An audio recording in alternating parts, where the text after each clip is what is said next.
Hello everyone, আসসালামু আলাইকুম। সবাইকে কেমন আছো সবাই? আশা করি সবাই অনেক বেশি ভালো আছো। তো আজকে নতুন আরেকটা ভিডিওতে তোমাদের সকলকে স্বাগতম জানাচ্ছি। এবং আজকে আমরা আলোচনা করব 2025 সালে যে নার্সিং কোশ্চেন ব্যাংকটা আছে সেটা সম্পর্কে আলোচনা করব। 2025 সালে যে কোশ্চেনগুলো এসেছিল সেগুলো ধারাবাহিকভাবে আলোচনা করব। যেমন আজকে আজকের হয়তো এই ক্লাসে আমরা 15টা আলোচনা করব, তা পার্ট 2 তে আমরা আর 15টা আলোচনা করব, পার্ট 3 তে আরো 15টা, এরকম বা 15-20টা এরকম করে প্রত্যেকটা কোশ্চেন আমরা সলভ করে দেবো ইনশাল্লাহ, এবং প্রত্যেকটা ব্যাখ্যা সহ।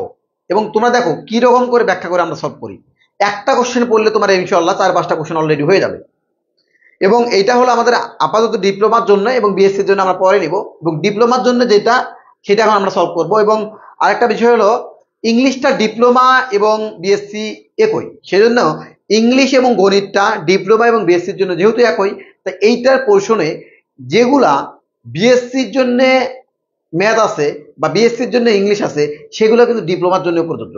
তাই এই ডিপ্লোমার জন্য ইংলিশ এবং ম্যাথগুলো বিএসসির স্টুডেন্টরাও করতে পারবে। তাহলে আমরা আসি প্রথম কোশ্চেনটা। দেখো, প্রথম কোশ্চেন বলছে কুমির কোন শ্রেণীর প্রাণী। এটা কিন্তু সাধারণ জ্ঞান থেকে, সাধারণ জ্ঞান না, সাধারণ বিজ্ঞান থেকে আসছে এই কোশ্চেনটা। তাহলে প্রত্যেকটা আমরা যেহেতু এলোমেলো ভাবে পড়বো, কারণ 1 থেকে 15, 15 থেকে 20 এরকম করে পড়বো। তাই এই ক্লাসে আমাদের কি থাকবে, সাধারণ জ্ঞানও থাকবে, ইংলিশও থাকবে, গণিতও থাকবে, সবকিছু ইনশাল্লাহ থাকার চেষ্টা করবে। তাহলে দেখো, কুমির কোন শ্রেণীর প্রাণী। দেখো, এখানে 4টে শ্রেণীর প্রাণী দেওয়া আছে এবং তোমরা এগুলো সম্পর্কে পরিচিত হতে হবে। এই 4টে শ্রেণীর মধ্যে আমরা কিভাবে পড়বো, ক নম্বর যে অপশনটা আছে সেটা একটু বিশ্লেষণ করি। ক নম্বর হলো এভিস। এই এভিস মানে হলো পাখি জাতীয় প্রাণী। এভিস শ্রেণীর অন্তর্ভুক্ত হলো পাখি জাতীয় যে প্রাণীগুলো আছে সেগুলো হলো এভিস শ্রেণীর অন্তর্গত। তাহলে কি লিখবো, পাখি জাতীয় প্রাণী। পাখি জাতীয় প্রাণীগুলো এভিস শ্রেণীর অন্তর্গত। ঠিক আছে। রেপটিলিয়ান, এই রেপ্লিটিয়ান দেখো খ নম্বর, রেপটিলিয়ান। এইটা হলো বুকে হামাগুড়ি দিয়ে যে প্রাণীগুলো যায়, সামনে অগ্রসর হয়, সেটাকে আমরা বলি রেপটিলিয়ান শ্রেণীর অন্তর্ভুক্ত। আমি আবার বলে দিচ্ছি, এভিস হলো পাখি জাতীয় যতগুলো প্রাণী আছে, পাখি মানে শুধু একটা মনে রাখো, পাখি হলেই সেটাকে বলবো এভিস। মুখস্থ করে নাও, যে পাখি হোক। তার যদি কখনো আসতো পাখি কোন শ্রেণীর প্রাণী, তখন এভিস।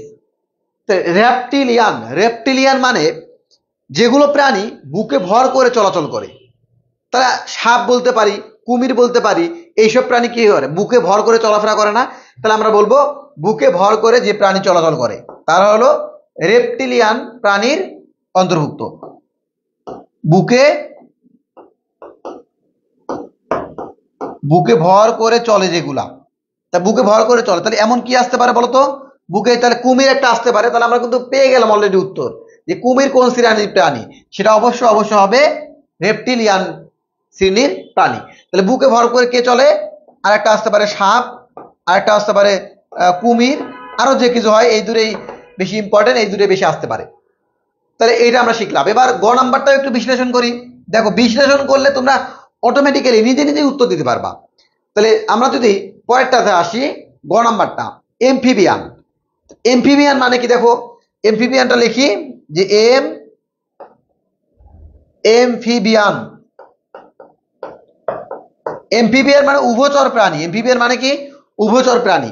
তাহলে উভচর প্রাণী কোনগুলো, ব্যাং, কোনো ব্যাং, তারপরে কি আরো ব্যাং আসে যেগুলো সোনা ব্যাং, এগুলো হলো এমফিবিয়ান পর্বের প্রাণী। তাহলে আমরা বলবো ব্যাং হলো এমফিবিয়ান পর্বের প্রাণী। সরি, ব্যাংটা একটু,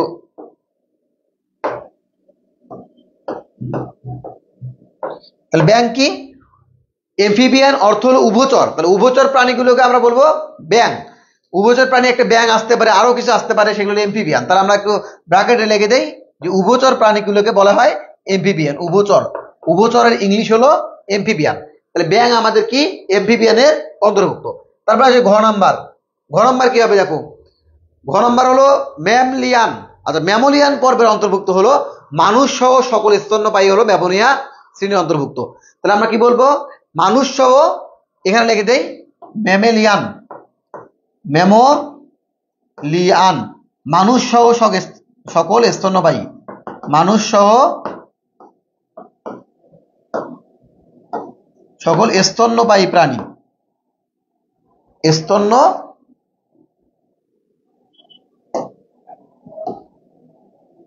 মানুষ সহ সকল স্তন্যপায়ী প্রাণী।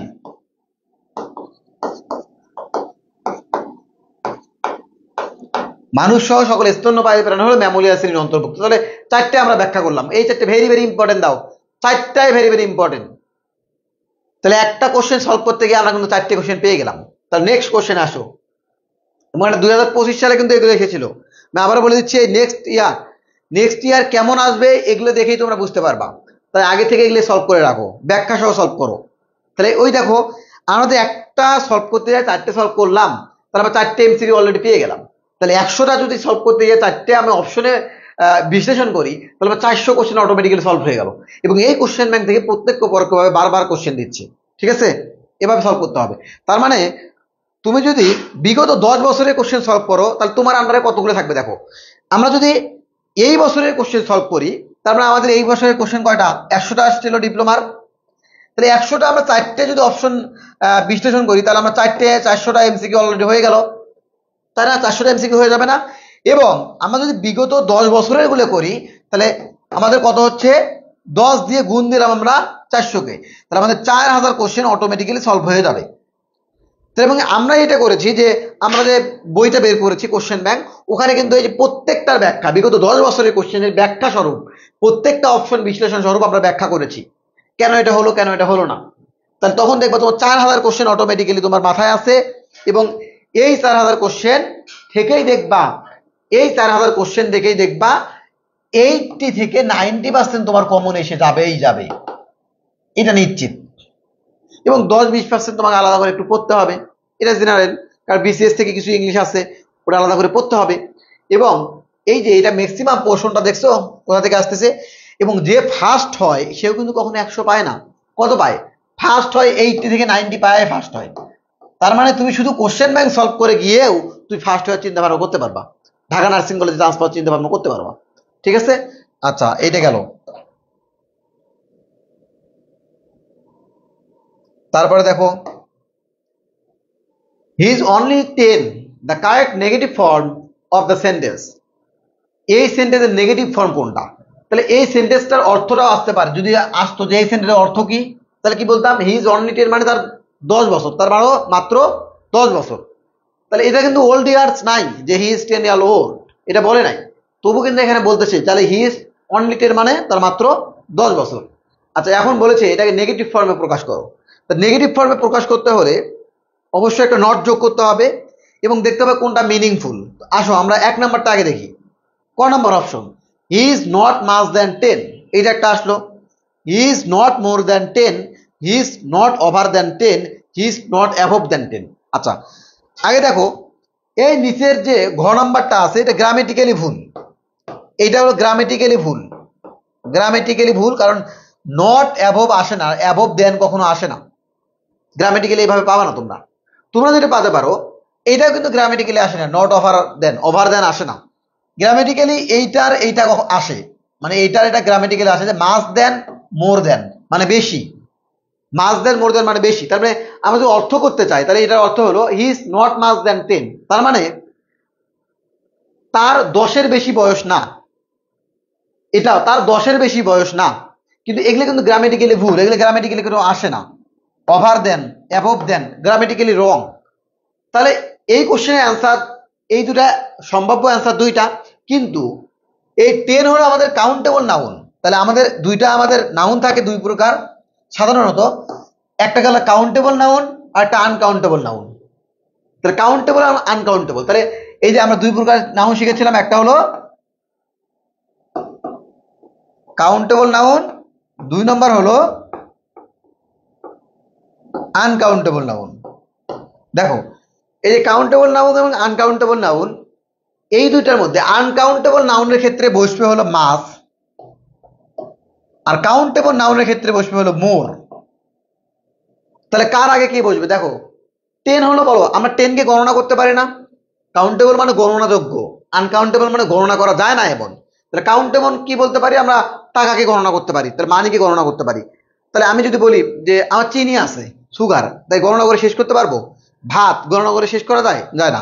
তাহলে এগুলো বলে আমরা আনকাউন্টেবল নাউন, ঠিক আছে? এগুলো আনকাউন্টেবল নাউন। তো ওয়াটার গণনা করে শেষ করা যায় না, তাহলে এটা আনকাউন্টেবল নাউন।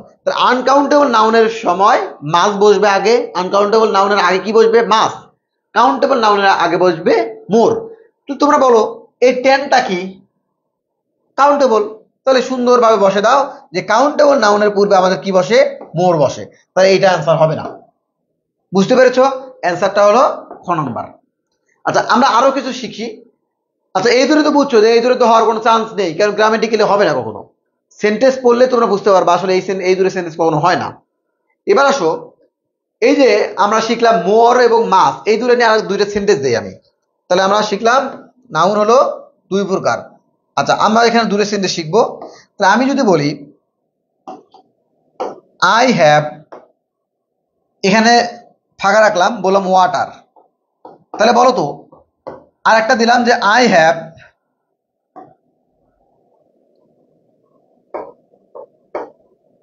এবার একটা কাউন্টেবল নাউন দিলাম, এটা কিন্তু আনকাউন্টেবল নাউন। তাহলে একটা কাউন্টেবল নাউন দিলাম, সেটাকে আমি ধরলাম আনকাউন্টেবল। আমরা আনি যে কাউন্টেবল কি আনবো বলো? কাউন্টেবল যদি আমরা আনি, মনে করো এখানে আমরা দিলাম মানি, দিলাম মানি, দিলাম আমরা টাকা তো গণনা করতে পারি। আচ্ছা, এর থেকে সহজ উপায় আছে যে আমরা দিলাম যে 10 টাকা, আমরা দিলাম 10 টাকা, 10 টাকা, তাহলে আরো সহজ হয়ে যায়। তাহলে এটা দিলাম আই হ্যাভ ড্যাশ 10 টাকা, আই হ্যাভ ড্যাশ ওয়াটার।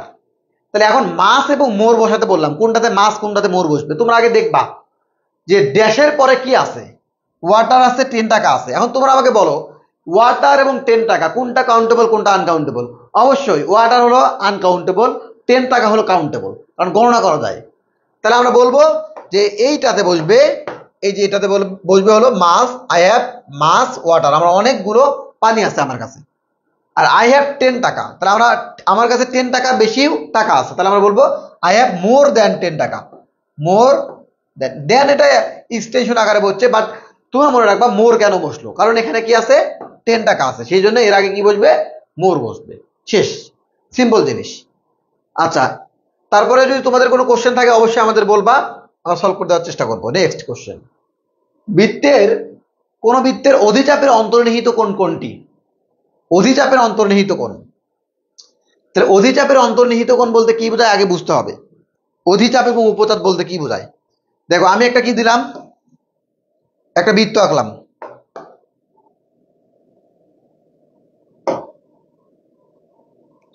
এই যে আমরা একটা বৃত্ত আঁকলাম সুন্দর করে,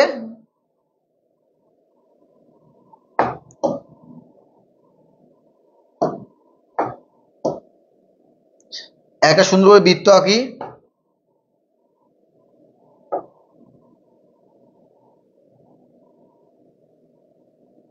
এই যে বৃত্ত।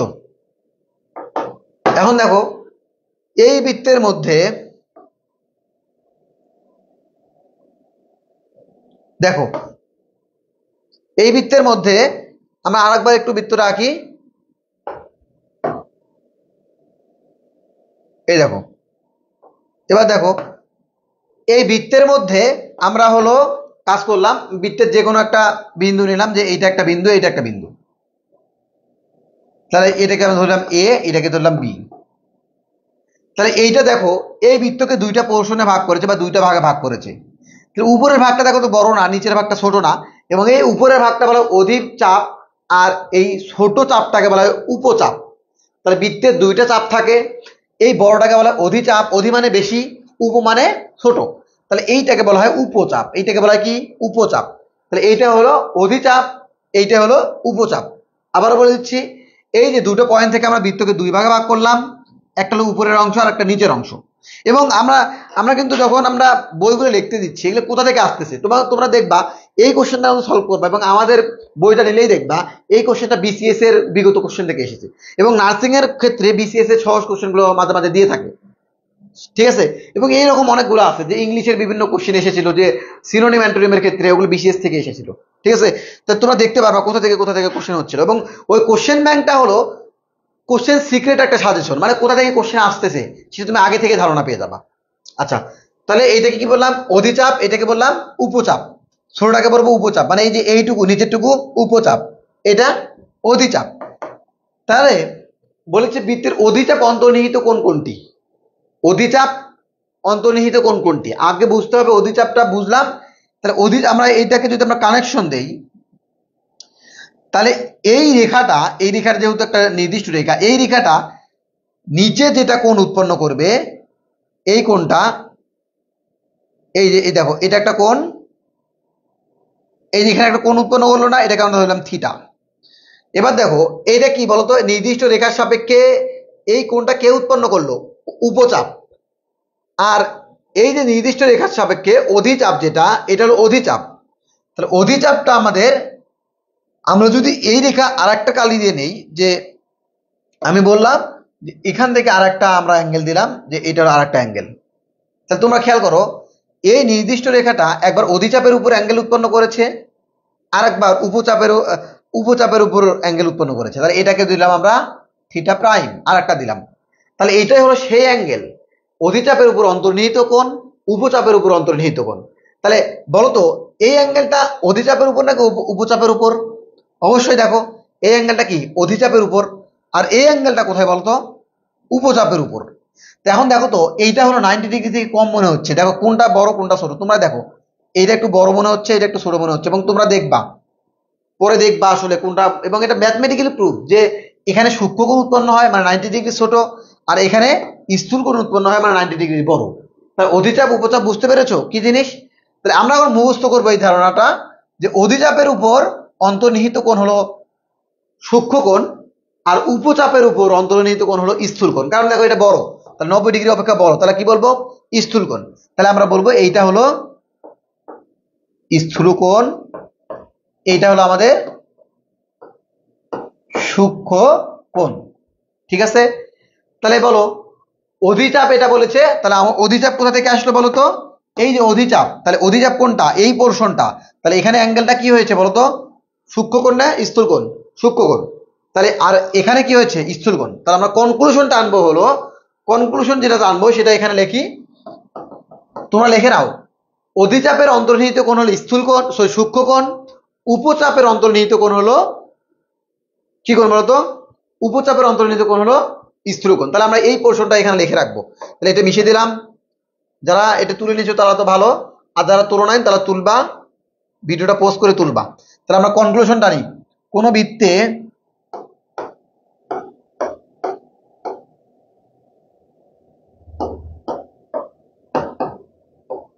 অধিচাপের অন্তর্নিহিত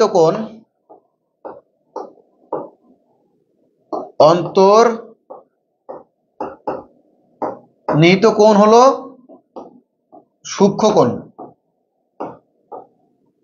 এইটা আবার ভেরি ভেরি ইম্পর্টেন্ট, দুইটাই যেহেতু অধিচাপ এবার আসছে, তাহলে আগামী বার আসবে উপচাপ। উপচাপের অন্তর্নিহিত কোণ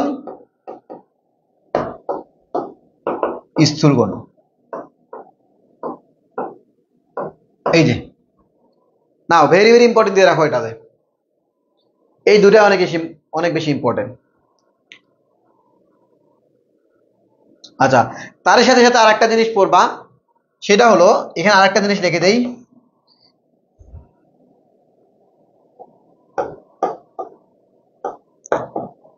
বৃত্তের ব্যাস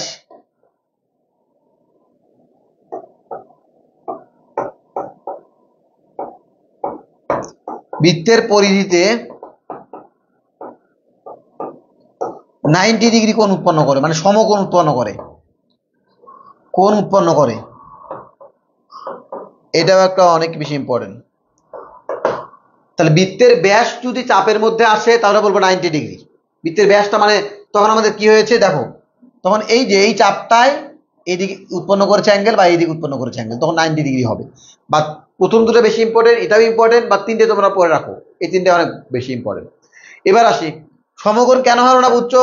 হ্যাঁ, স্থূল কোণ কেন হলো না বুঝছো? কারণ এটা উপচাপের ক্ষেত্রে, তো অধিচাপের ক্ষেত্রে হবে সূক্ষ্ম কোণ। পূরক কোণ কাকে বলে? দুটি কোণের সমষ্টি যদি 90 ডিগ্রি হয় তাকে একে অপরের পূরক কোণ, বুঝছো? তাহলে এটা শেষ। নেক্সট, নার্সদের পেশাগত নিয়ন্ত্রক সংস্থার নাম কি? আচ্ছা, এটা অনেক বেশি ইম্পর্টেন্ট ছিল, এবং যেহেতু নার্সেরটা এসেছে তাহলে এবার মেডিকেলটা আসতে পারে, যে মেডিকেলের বা ডাক্তারদের নিয়ন্ত্রিত সংস্থার নাম কি? আচ্ছা, নার্সদেরটা হলো Bangladesh nursing and midwifery council. Bangladesh nursing and midwifery council হলো নার্সের সকল পরীক্ষা নিয়ে থাকে, এবং নার্সিং এর মেইনটেইন যে কন্ট্রোল করে নার্সিং সিস্টেমটাকে, সেটা হলো Bangladesh nursing and midwifery council. দেখো এটার সাথে এটা বুনে যায়, কিন্তু এটা বুঝতে হবে তো অধিদপ্তর নয়, কিন্তু যেটা নাম সেটা নাম। তাহলে এর সংক্ষিপ্ত একটা রূপ আছে, সেটাকে আমরা বলি বিএনএমসি। তাহলে এখন এভাবে আসতে পারতো যে বিএনএমসির পূর্ণরূপ কি, তাহলে এটা মনে রাখো। বিএনএমসির পূর্ণরূপ হলো বাংলাদেশ, বিএনএমসির পূর্ণরূপ হলো Bangladesh nursing and midwifery council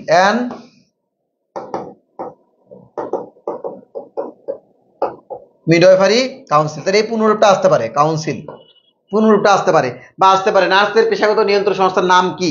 অপশনে বাংলা দিয়ে থাকলো না, শুধু সংক্ষিপ্ত রূপ থাকলো BNMC, Bangladesh nursing and midwifery council, Bangladesh nursing and midwifery council. ঠিক আছে, এর সদর দপ্তর কোথায়? ঢাকায়। আসতেও পারে যে সদর দপ্তর কোথায়? ঢাকায়। ঠিক আছে, বিএনএমসি। তাহলে আরেকটা জিনিস এখান থেকে আসতে পারে, যেহেতু এবার নার্সিংয়েরটা এসেছে, তাহলে মেডিকেলেরটা হওয়ার সম্ভাবনা অনেক বেশি। মেডিকেলেরটা এরকম BMDC, Bangladesh medical and dental council, Bangladesh medical and dental council. এটা মেডিকেলের, তাহলে মেডিকেলটা আসার সম্ভাবনা অনেক বাস্তব আছে, কারণ যেহেতু এইটা আসছে, তাহলে আগামীবার এই যে মেডিকেলের যেটা আছে এটা আসতে পারে। এবং মেডিকেল সম্পর্কে বারবার কিন্তু কোশ্চেন আসছে যে বাংলাদেশের সরকারি মেডিকেল কলেজ কয়টা, এটা কিন্তু এইবারে কোশ্চেন, অল্প একটু পরে আমরা দেখবো এটা আছে। তাহলে এটা পড়তে হবে, এটা কি? Bangladesh medical and dental council, BMDC. তাহলে বিএনএমসি হলো কার? নার্সিং এর। বিএমডিসি হলো ডাক্তারদের। তারপরটা নেক্সট, কবি সুকান্ত ভট্টাচার্য কত বছর বয়সে মৃত্যুবরণ করেন? এবার এটা একটা মুখস্থ বিদ্যা, তোমরা অলরেডি পড়ে আসতে হয়তো অনেকেই। এটা 21 বছর বয়সে ইনি কি করেন বলতো? 21 বছর বয়সে ইনি মৃত্যুবরণ করেন। শুধুমাত্র 21 বছর ছিল, এবং তাতেই কিন্তু ইনার পপুলারিটি অনেক ছিল 21 বছর বয়সে। সেই জন্য এরা বলা হয় তরুণদের কবি। তরুণের কবি কাকে বলা হয়? তরুণদের কবি বলা হয় কবি সুকান্ত ভট্টাচার্যকে বলা হয় তরুণদের কবি। এবং তোমাদের যে বাংলা টিচার আছে উনি ভালোভাবে আরো বোঝাবেন, আমি যেহেতু বাংলা ক্লাস নেই না। তবে এখানে আরেকটা কথা বলে রাখি, 18 বছর বয়স কে লিখেছিলেন, এটা কিন্তু অনেক ইম্পর্টেন্ট, কবি সুকান্ত ভট্টাচার্য। তার সাথে সাথে আরেকটা জিনিস পড়ে রাখবা, এই যে ইনাদের ডিউরেশনটা কত সাল থেকে কত সাল পর্যন্ত ছিল, কত সালে জন্মগ্রহণ করেছিল, কত সালে মৃত্যুবরণ করেছিল, এটা তোমার নিজের দায়িত্ববোধ থেকে পড়ে নিবা। নেক্সট কোশ্চেন, ইশিহার চার্ট কি? ইশিহার চার্ট কি? ইশিহার চার্ট কি? তাহলে দেখো এই ইশিহার চার্টটা হলো বর্ণান্ধতা নির্ণয় করার জন্য ব্যবহৃত হয়। তাহলে ক নম্বর হবে অ্যান্সার? এটা তোমরা কিভাবে বুঝবা? দেখো এটা মুখস্থ বিদ্যা থেকে একবার আসছে যে কালার ব্লাইন্ডনেস বা বর্ণান্ধতা কাকে বলে। যখন কোনো ব্যক্তি লাল এবং সবুজ রঙকে পৃথক করতে পারবে না, তখন আমরা বলি লাল সবুজ বর্ণান্ধতা। তারপরে আপেলের যে কালারটা আছে মাঝে মাঝে কি হয়, লাল লাল দাগ থাকে না, ওইটাকে আলাদা করে দেখতে পারবে না, বর্ণান্ধতা। তবে লালকে আলাদাভাবে শনাক্ত করতে পারবে না, লালটাকে অন্য কালার দেখবে, মানে চোখের সমস্যার কারণে এটা হচ্ছে, রেটিনা এবং মানে চোখের রেটিনাতে সমস্যার কারণে এরকমটা হচ্ছে। তাহলে ইশিহার চার্টটা হলো বর্ণান্ধতা বা চোখের সমস্যা নির্ণয়ে ব্যবহৃত হয়। চোখের সমস্যা, চোখের বর্ণান্ধতা। এখন এখানে কোশ্চেন আছে যে চোখের পাওয়ার তো এখানেও আছে, এইটা নির্ণয় ব্যবহৃত হবে। এটা মুখস্থ করে নেবা যে বর্ণান্ধতা নির্ণয়ে ব্যবহৃত হলো ইশিহার চার্ট, এইটা যদি ডিরেক্ট মুখস্থ করে নেবা। নেক্সট কোশ্চেন, এখান থেকে মানে আমরা কেন, শোনো, তোমাদের মনে হবে যে এইটা চারটে কেন বিশ্লেষণ করলো না এটার ক্ষেত্রে, কারণ এখান থেকে আসার সম্ভাবনা নেই। এবং আমরা এভাবেই তৈরি করেছি, সবগুলো ক্লাস এভাবেই নিয়েছি, যাতে করে যেগুলো আসবে না, শুধুমাত্র মুখস্থবিদ্যা থেকে এটা এসেছিল, এটা এগুলো আর কোনো, দেখো কৃত্রিম বুদ্ধিমত্তা নির্ণয়ে ব্যবহৃত চার্ট, এটা কি কখনো হয়? কৃত্রিম বুদ্ধিমত্তা নির্ণয়ে ব্যবহৃত চার্ট আছে, এটা আইকিউ আলাদা জিনিস, বাট এটা কখনো এইটার জন্য আলাদা করে পড়তে হবে না, সেই জন্য আমরা এটা পড়তে বলতেছিও না, এবং আলাদা করে বলতেছিও না যে এগুলো বিশ্লেষণ করতে হবে, এবং আমরা সেটা দিচ্ছি না তোমাদের। তারপরে দেখো নেক্সট, মর্মকথার সঠিক শব্দার্থ কোনটি? দেখো মর্মকথা হলো, মানে মর্মকথা তোমরা এমনিতে গ্রামে অঞ্চলে কি বলো? গ্রাম অঞ্চলে কি বলো? যে মর্মকথা মানে ওটার আলাদা একটা তাৎপর্য আছে, যে ওই কথাটা আসলে কি, মানে আলাদা একটা অর্থ বহন করে, তাই না? তো দেখো মহৎ ব্যক্তি হওয়ার কথা নাই, বিবলতা এটাও হওয়ার কথা নেই। বিবলতা মানে উদাসীনতা, কিছু একটা হতাশা, বোঝা যাচ্ছে। এইটার মর্মকথা মানে এটা একটা মিনিং আছে, মিনিংফুল কিছু একটা। শেষে দেখো নিগর অর্থ, মানে এটার আলাদা একটা অর্থ আছে, এর আলাদা একটা গুরুত্ব আছে। নিগর মানে গুরুত্বপূর্ণ কিছু, আর অর্থ মানে গুরুত্বপূর্ণ কিছু অর্থ। মর্ম কথা মানে আমরা মাঝে মাঝে বলি না এই গানের অর্থ বোঝো, মর্ম বোঝো, মানে এই মর্ম মানে কি, যে এটার একটা আলাদা একটা গুরুত্ব আছে। সেটা মর্ম কথা মানে নিগড় অর্থ, মানে গুরুত্বপূর্ণ অর্থ আছে এখানে। নিগড় মানে গুরুত্বপূর্ণ। তো এই বাংলা পোর্শনটা আলাদা করে আবারও পড়ানো হবে তোমাদের, বাংলা টিচার দিয়ে আলাদা করে আবার পড়াবে। বাট আমি যতটুকু আমার ক্যাপাবিলিটি আছে এই বাংলা অনুসারে তোমাদের এইটুকু দিয়ে যাচ্ছি, এবং এইটা এভাবে আসলে অ্যাকচুয়াল ব্যাখ্যাটা এইটাই, ঠিক আছে। এবং এই বাংলাটার বেশি ব্যাখ্যা আমি করব না, তোমাদের যে বাংলা টিচার আসবে উনি প্রত্যেকটা বাংলা আলাদা করে ব্যাখ্যা দিয়ে দিবি। নেক্সট কোশ্চেন, অদাহ্য পদার্থ কোনটি? আচ্ছা এটা অনেক বেশি ইম্পর্টেন্ট দাও। অদাহ্য পদার্থ কোনটি? দেখো ইথার হলো একবারে বিস্ফোরক পদার্থ, মানে দাহ্য, অল্প একটু হলেই এ পুরো সারকার হয়ে যাবে আগুনের শ্বাস হয়ে যাবে। বেনজিন, বেনজিন ইথার দুটাই দাহ্য, কারণ এটা দুইটাই অ্যালকোহলের একটা জাত, মানে এটা জৈব রসায়নের অন্তর্ভুক্ত। হাইড্রোজেন, হাইড্রোজেন তো আরো দাহ্য। তুমি হাইড্রোজেনকে পোড়াও, আমরা মাঝে মাঝে বেলুন দেখি না, হাইড্রোজেন বেলুন উপরে উঠে যাচ্ছে, ঠিক আছে। ওরে হঠাৎ করে কোনো ক্রমে যদি করে 19-20 হয়ে যায় ওইটা কিন্তু আগুন ধরে যাবে, ঠিক আছে। তাহলে এটাও দাহ্য।